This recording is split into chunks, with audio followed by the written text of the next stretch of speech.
Hello guys, my self Rajendra.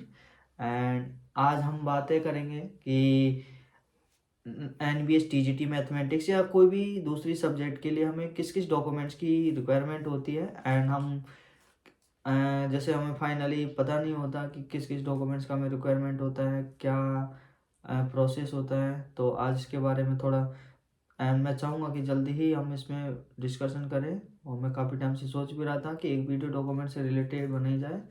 तो आज मैं बताऊँ, आज हम जो भी हमारे पास डॉक्यूमेंट्स होंगे, जो भी मैं अभी आपको आगे बताऊंगा, तो उसमें हमें 3 सेट लेके जाना है। कितने सेट? 3 सेट। और पासपोर्ट साइज फ़ोटो सभी को कोशिश करना कि लेटेस्ट वाले हो। और कुछ ने मुझे मैसेज किया था कि सर हमारा सीबीटी का एडमिट कार्ड नहीं है, तो क्या एंट्री होगा कि नहीं होगा। हाँ, आपको वो ऐसा कोई नहीं रोका जाएगा। आपके पास जो एनबीएस इंटरव्यू से रिलेटेड जो कॉल लेटर आया है, जहाँ पर आपका इंटरव्यू होगा, सिर्फ उसी के बेस पर आपकी एंट्री होगी। उसको नहीं देखा जाता है इतना। उसका उसका इतना कोई वो इम्पोर्टेंस नहीं है कि आपको नहीं, वो नहीं होगा तो आपका इंटरव्यू नहीं होगा, ऐसा कुछ नहीं है। नॉर्मल अगर आपके पास है तो आप लेके जाइए, एप्लीकेशन फॉर्म भी लेके जाइए। लेकिन जैसे हम गए थे लास्ट टाइम, तो उस टाइम कोविड भी था, तो हमसे नहीं लिया था। देखो, कोविड में वैसे भी वो लोग एक दूसरे टच करने से बच रहे थे, तो उन्होंने ऐसा कुछ नहीं किया था हमसे। ना तो एप्लीकेशन फॉर्म लिया था, ना सीबीटी का वो लिया था, जो एडमिट कार्ड है, ऐसा कुछ नहीं। नॉर्मली जो डॉक्यूमेंट्स की रिक्वायरमेंट होती है उसी के बेस पर उन्होंने फैक्ट के बेस पर बातें की थी, तो उन्हीं को हम रिक्वायर। तो देखिए गाइज, हमें किस किस डॉक्यूमेंट्स की जो नीड होगी। तो देखिए, ये जो फॉर्म है वो आप देख सकते हो कि टीजीटी मैथमेटिक्स के लिए है, जिसमें वेरिफिकेशन डेट आपको डालना है पर्सनल डिटेल्स में। अभी आपको पर्सनल डिटेल्स में डालना है कि क्या क्या आपको डिटेल्स होगी। जैसे आपका नेम लिखना है, फादर नेम क्या होगा, roll number and application number. जब आपने फॉर्म फिल किया था तो उस टाइम में उसमें एप्लीकेशन नंबर आया था। अगर किसी के पास एप्लीकेशन फॉर्म नहीं है तो जीमेल पे भी वो आपके पास होगा। एंड डेट ऑफ बर्थ एंड आपको जैसे डेट ऑफ बर्थ अभी आपका जैसे वेरिफिकेशन होगा 2023 में फेब तक, तो उस मंथ तक लिखना है। ये हमारे लास्ट ईयर का फॉर्म था। तो एंड जिस भी कैटेगरी से आप बिलोंग करते हो, एससी एसटी ओबीसी या जनरल, तो आप उस कैटेगरी को मेंशन करना है। एंड अगर आप ईडब्ल्यूएस कैटेगरी से हैं तो आपको ईडब्ल्यूएस कैटेगरी यहाँ पर मेंशन करना है। अगर आप कोई कैंडिडेट जैसे किसी भी यहाँ कैटेगरी से है, सपोज कोई भी कैटेगरी से, S C S T OBC general EWS, and अगर वो हमारा वीएच या ओएच है तो उसको वो भी मेंशन करना है। ओके। एंड आपका जो पोस्टल एड्रेस, आप इसमें आपका विलेज का एड्रेस डाल देना, आप जहाँ पर आप रहते हो, एंड एट प्रेजेंट, एंड जिसको हम बोल सकते हैं मोबाइल नंबर डालना है, एक ईमेल आईडी डालना है। एंड एजुकेशनल क्वालिफिकेशंस में हमें डालना है आपका कोर्स का नाम, आपने जैसे बीए किया है, बीएससी किया है, या फिर कोई एनी अदर क्वालिफिकेशंस, उससे रिलेटेड आपको अपना डेटा भरना है। एंड आपने जैसे बीए या बीएससी किया है तो कब पास किया था, एंड आपको कितना मैक्सिमम मार्क का आपका ये हम बोल सकते हैं मैक्सिमम मार्क का कितने का था, एंड पेपर, एंड आपने कितना ऑब्टेन किया था उसमें से, एंड उसमें से आपका कितना एग्रीगेट परसेंटेज बन रहा है, ये आपको लिखना है finally. Okay. And post graduation अगर किसी ने किया है तो पोस्ट ग्रेजुएशन का भी सेम डेटा रहेगा। आपने कब पास किया था, एंड कितना मार्क, एंड आपने कितना मार्क ऑब्टेन किया था, एंड कितने में से ऑब्टेन किया था, एंड आपका एग्रीगेट परसेंटेज कितना बनना। ये first year and second year का मिला के है, अगर पोस्ट ग्रेजुएशन है। अगर first year second year and final का है ये, अगर आपने जैसे ग्रेजुएशन का कोर्स है तो।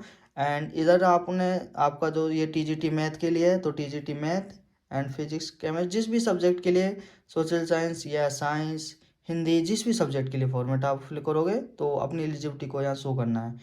एंड बीएड, आपके बीएड में सेम प्रोसेस रहेगा कि आपका जो बीएड है वो आपने कब पास किया था, एंड कितने मार्क का आपका टोटल पूर्णांक था, एंड उसके बाद कितना आपने ऑब्टेन किया था, एंड कितना आपका परसेंटेज बन रहा है। ठीक है भाई। एंड सीटेट का भी सेम है, आपके सीटेट है या नहीं। अगर अगर सभी के पास, हमारे पास सीटेट है तो यस करना है। ठीक है। एंड आपका जो सीटेट है वो सीबीएसई ने कंडक्ट करवाया है, एंड आपने कब पास किया था, आप कितना मार्क किया था, एंड परसेंटेज शो कर सकते हो, एंड रोल नंबर भी लिखना है। ओके।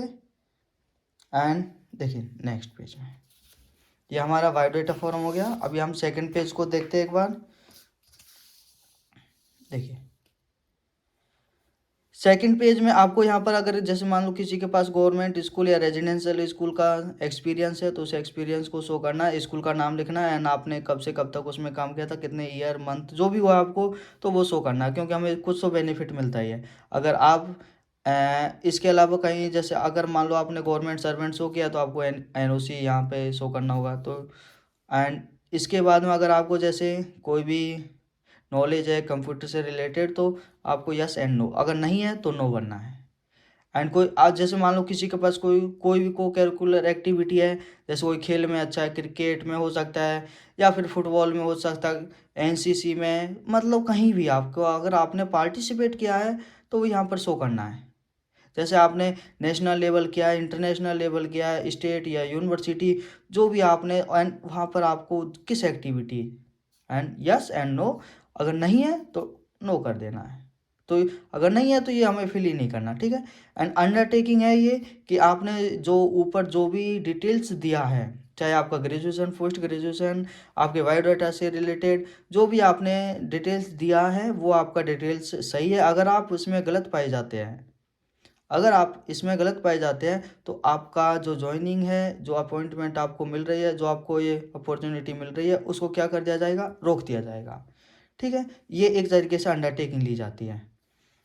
एंड चेक लिस्ट, अब पार्ट सेकंड पे हम आ जाते हैं, जिसमें आपको आपको क्या करना है, एक आपको फ़ोटो चाहिए, self attested photo, and identity, जिसमें आपका pan card, driving licence, voter ID, and जो भी है आपका कोई भी एक आइडेंटिटी हमारे पास होनी चाहिए। And date of birth, date of birth हमारे क्लास 10th के सर्टिफिकेट के अकॉर्डिंग चलती है। अगर हम क्लास 10th का सर्टिफिकेट वहाँ पर जमा करवा रहे हैं तो आपको ये हो जाएगा, ओके।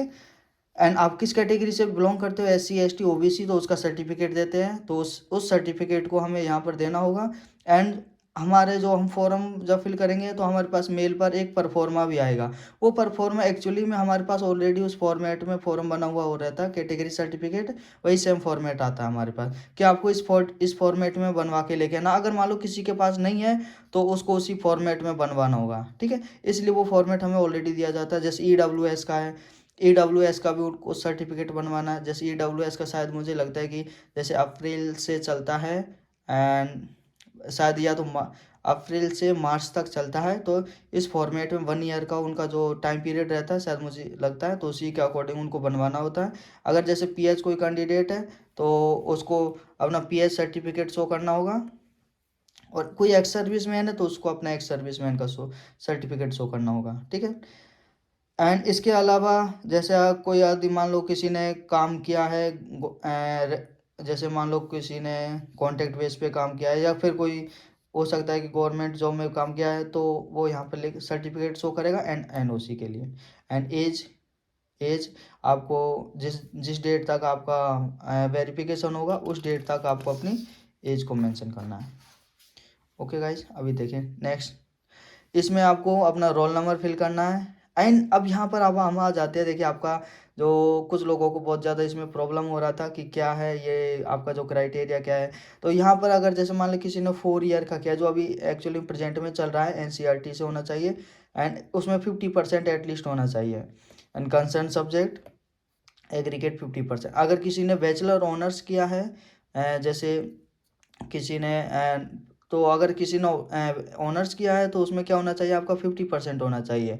जैसे किसी ने फिजिक्स में किया है, ठीक है, तो जैसे किसी ने मैथ में किया तो उसका क्या होना चाहिए, 50% होना चाहिए। एंड कंसर्न सब्जेक्ट जो इसमें ऑलरेडी हमें, एंड कंसर्न सब्जेक्ट या कॉम्बिनेशन सब्जेक्ट में भी कितना होना चाहिए, 50% होना चाहिए। एग्रीगेट कितना होना चाहिए, 50% होना चाहिए। Candidate should have study requested subject for at least 2 year in the 3 year degree course. Means उसको क्या होना चाहिए, मीन्स उसको कम से कम 3 ईयर की डिग्री कोर्स में उसके पास कम से कम कितना होना चाहिए, 2 ईयर तक होना चाहिए। कब कितने ईयर तक होना चाहिए, 2 ईयर तक होना चाहिए। तो जैसे एक हमारा जैसे हमने करते मैथ से या फिर किसी दूसरे सब्जेक्ट से, तो उसमें हमारा जो क्राइटेरिया रहता है, अगर वो आपका क्राइटेरिया नहीं है तो आपको बाहर कर दिया। एंड अगर जैसे किसी ने BSc किया है तो BSc में यहाँ पर रहता है कि आपका एग्रीगेट कितना होना चाहिए, एटलीस्ट 50% होना चाहिए।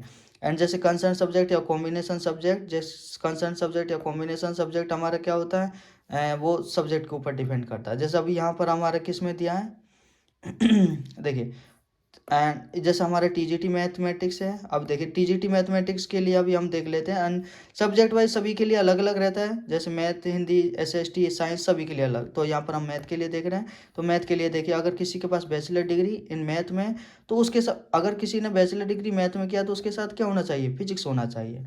एंड मैथ और फिजिक्स तो उसके पास, थोड़ा सा मेरा स्टोरेज फुल हो गया था तो इसलिए अभी वीडियो तो हमें फिर से स्टार्ट करना होगा यहाँ पर। देखिए, जैसे किसी के पास टीजीटी मैथमेटिक्स के लिए, तो टीजीटी मैथमेटिक्स के लिए हमें क्या चाहिए, मैथ एंड फिजिक्स तो उसका जो उसका 3 ईयर तक कंपलसरी है।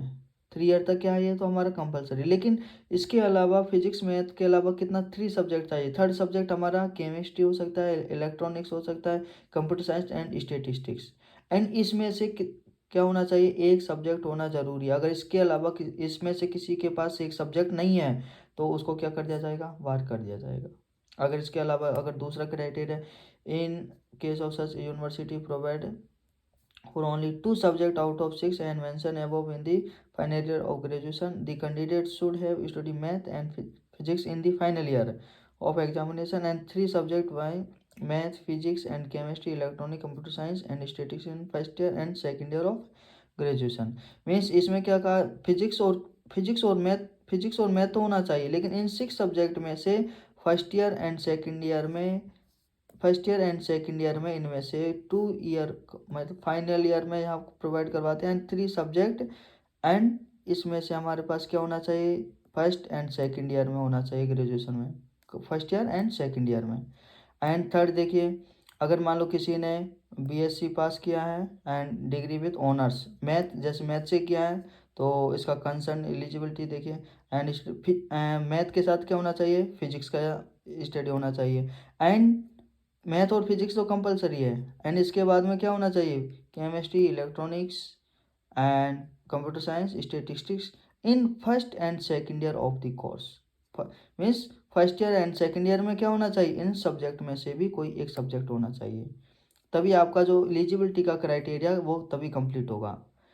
And candidate with BSc honours in physics और chemistry are not eligible for the post of TGT. अगर किसी ने फिजिक्स एंड केमिस्ट्री में अगर बीएससी ऑनर्स किया है तो वो नॉट एलिजिबल कैंडिडेट होगा, क्लियर मेंशन है। एंड अगर जैसे बीएड है एंड बीएड का जो ये यूनिवर्सिटी है, इनसे अगर वो क्या क्या नहीं होगा, एलिजिबिलिटी क्राइटेरिया नॉट एलिजिबल होगा अगर इनसे किसी ने किया हुआ है तो।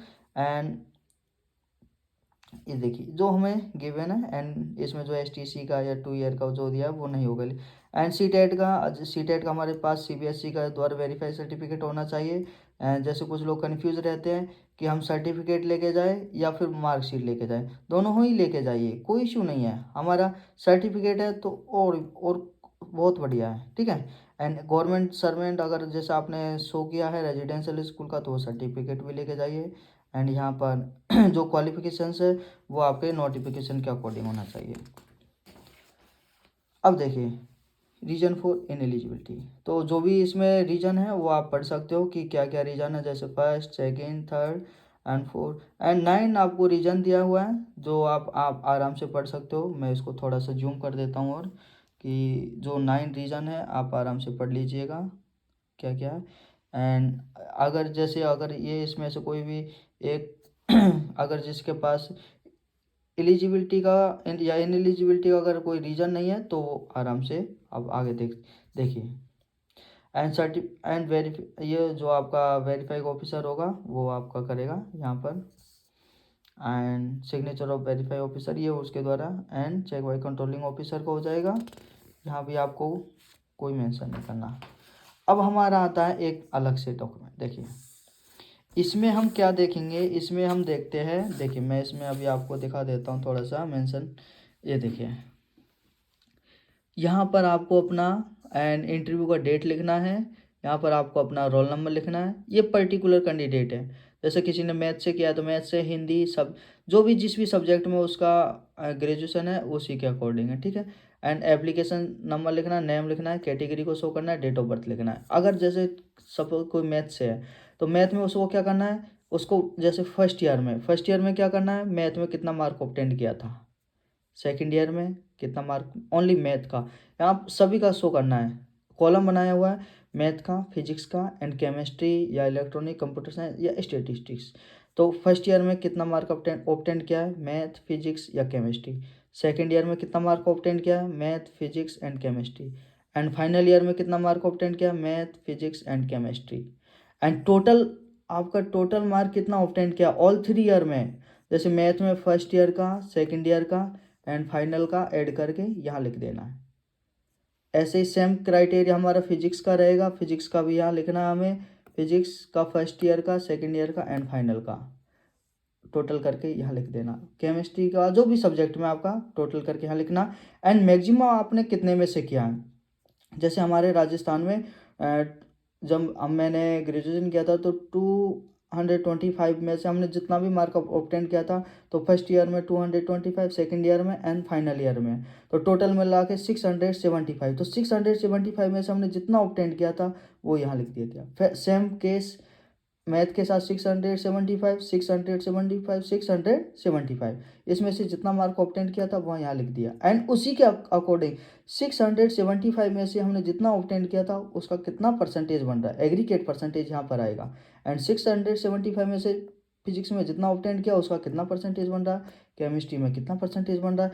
अगर मान लो किसी का यहाँ पर जो आपका एग्रीगेट परसेंटेज आ रहा है, अगर वो बिलो 50 है तो आप क्या हो जाओगे, बाहर हो जाओगे इंटरव्यू से, आप क्या हो जाओगे, बाहर। तो ये यहाँ पर चेक करते हैं, ऐसा नहीं कहते कि आपका जैसे BSc first year, second year, final में किसी एक ईयर में 50% से कम है और आपका एग्रीगेट अगर 50 अबव है तो आप बाहर हो जाओगे, नहीं होंगे। आपका एग्रीगेट अगर 50 से अबव है तो आप कोई बात नहीं कर सकता। अगर एग्रीगेट ही 50 अबव नहीं है तो आपको बाहर होने का आपका 100%, 100 नहीं 200% बाहर हो गया आप। तो एंड यहाँ पर कैंडिडेट का सिग्नेचर होगा। यही हमारे डॉक्यूमेंट्स है एंड एक पासपोर्ट साइज फ़ोटो जो स्टार्टिंग में था। एंड आपको अपने डॉक्यूमेंट्स को लेके जाना है। Okay guys and thank you. अगर मैंने इंटरव्यू से रिलेटेड 2 वीडियो ऑलरेडी डाला हुआ है, आपको जैसे मेरे से किस तरीके का मेरा एक्सपीरियंस भी मैंने उसमें शो किया है, तो आपको अपना आप देख सकते हो। एंड अगर आपको जैसे किसी तरीके की कोई हेल्प चाहिए तो डॉक्यूमेंट से रिलेटेड या इंटरव्यू से रिलेटेड, तो मेरा फ़ोन नंबर है 8302791079 पर मुझे कॉल, या अगर मैं कॉल रिसीव नहीं करता हूँ तो मैसेज मुझे छोड़ सकते हो या कमेंट करके आप बता सकते हो, तो मैं रिप्लाई करूँगा जब भी मुझे फ्री होगा। 100%, 101% मैं आपको रिप्लाई करूँ। Okay guys, thank you.